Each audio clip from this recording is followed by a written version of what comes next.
Kasi kami dito, siyempre, hindi kagaya ng sa Pilipinas, na talagang nagninilay-nilay tayo, ano ba tayo, doon sa pagka-sawi ng ating mahal na Kristo. Mm. Dito, mas busy kami siyempre sa pagtatrabaho, Yes, ma'am. at ang mga tao naman dito ay hindi ganong kagaya ng deboto sa Pinas. Mm. So sa atin mayroong mga pabasa, may mga pasyon. Dito wala pong ganun. Mm. Bali ang pinaka ginagawa lang po nila bukas sa Sunday, Easter Sunday, doon po sila magkakaroon po ng yung mga may istasyon po na pagdadasalan po nila. Mm. Buhat po yun sa Catholic Church sa may town. Naandun na rin po yun. Ilalagay lang po nila doon tapos doon na rin po sila magdadasal. Eh Mm. sa atin po kasi meron tayong mga yung nakikita nating naghahampas sa likod ng mga kung ano-ano. Dito wala pong ganun. Mm. Yes, ma'am. Ayan, ma'am, kasama natin si Bombo Myra at baka may katanungan sa inyo. Yes, ma'am. Good morning, Ma'am Rosalie. Magandang umaga po. Ayan, ma'am. Matanong na natin, kumbaga wala rin po bang sinasabi natin na bisita iglesia dyan po sa St. Martin? Sa iglesia wala po. Mhm. Kasi ang Catholic Church po dito sa that side kung saan po ako nandito ay 3 lang po. Mm. Yes. Parang maano lang, buhat po sa town hanggang dito sa kabilang simbahan, mga 15 minutes lang po driving. Mhm. Tapos from town dun sa kabila naman po, ano lang yun, mga 5 minutes lang po. Malalapit lang po sila. Wala pong kagaya nung sa inyo na sa Pinas, halimbawa, dadayo sa kabilang bayan Mm. para visit iglesia, kung tawagin ba natin. Mm. Wala pong ganun dito. Saka, sa ngayon po, ang focus po ng mga tao kasi Carnival month po kasi kami dito. So, mas busy po sila sa carnival. Kagaya po kagabi, yung may parada po sila.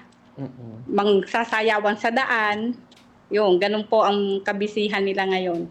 Hindi po kagaya ng sa atin talaga na, siyempre, ano po tayo Catholic country po tayo. Yes, ma'am. Ma'am, dyan po sa inyong kinaroroonan na ano mostly ang mga religion dyan, ma'am, na napapansin natin?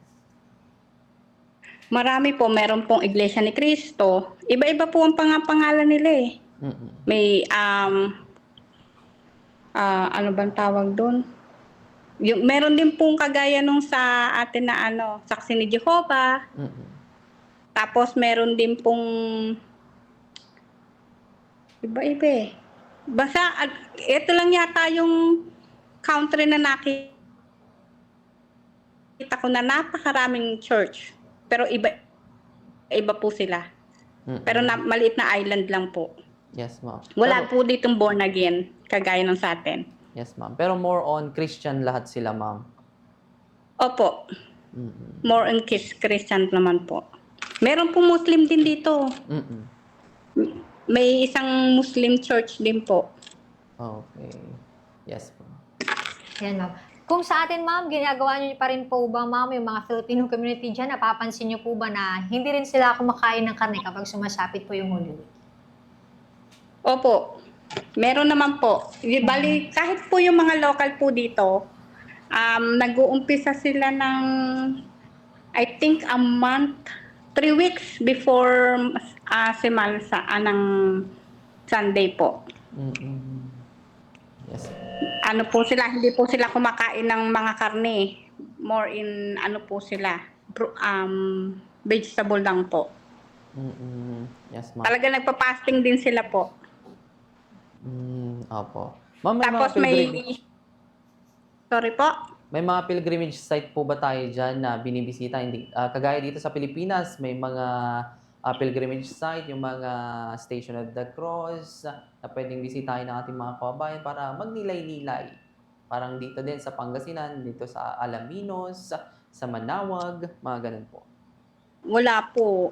Mm. Wala pong ganun dito. Ang pinaka ginagawa lang po nila, pupunta ng beach. Mm-mm. Ganon. Tapos meron po silang mga activities para po sa mga bata. Nag-aano po sila ng mga hunting eggs po. Mm-mm. Okay. Naglalagay po sila ng mga eggs. Halimbawa sa meron ditong park, lalagay po sila ng mga eggs doon. Tapos iaano po nila yun sa news na magkakaroon ng ganong sa